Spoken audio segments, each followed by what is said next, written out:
The call came while I was still crouched behind a mud wall in Helmand Province, rifle hot, ears ringing from gunfire. "Trauma center," the voice said. "We're treating your sister. Broken spine, shattered pelvis."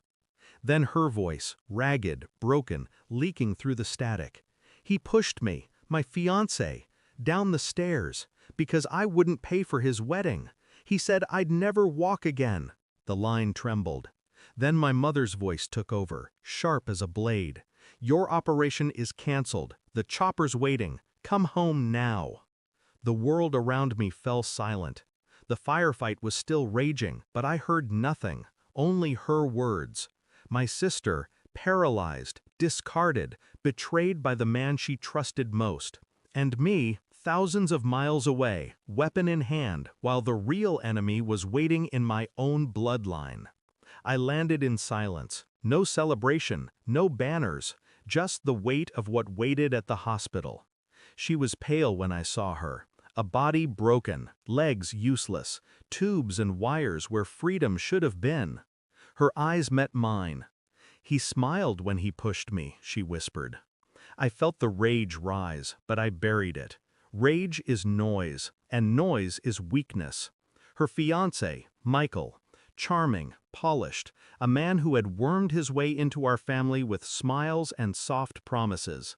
I had never liked him. Too quick with words, too slow with responsibility. But suspicion is nothing without proof, and proof is what I needed. Because revenge without clarity isn't justice, it's chaos. So I kept my face cold, my hand steady on hers. Inside, I made a vow. I'd break him without lifting a finger. I started with the hospital bills. Who signed what? Who disappeared when it mattered most? Michael hadn't paid a cent. Every form showed family support in my mother's handwriting. Then I traced his accounts. Empty. Loans unpaid. Credit cards maxed. He had been circling her for months, waiting for her money, her savings, her trust. I found messages, screenshots forwarded quietly by a nurse who had overheard him boasting in the waiting room. Texts to another woman. Promises of luxury, of travel, of a life built on my sister's back. I drove past their apartment. Empty beer bottles at the door. Rent unpaid. Neighbors who shook their heads when I asked. They had heard fights. They had heard her cry. Every piece of evidence tightened the noose, one thread at a time. I kept my distance from him. When he visited the hospital, I stayed back in the corner, silent. Watched him fake concern. Watched his hand linger on hers, squeezing just enough to remind her who owned her. But I saw the flinch in her eyes, the fear, the disgust. And I knew then he was already unraveling. All I had to do was give him a mirror. I invited him to meet me in the hospital cafeteria. Public, neutral, safe, he thought.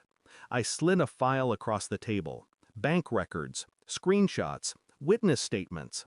He laughed at first, a hollow sound.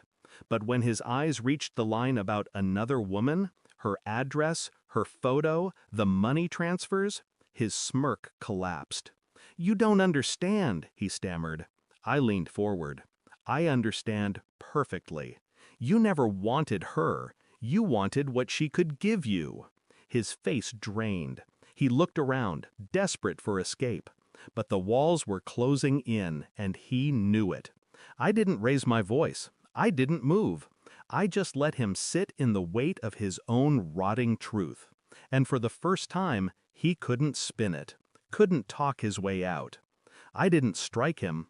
I didn't drag him out into the parking lot. I did something worse.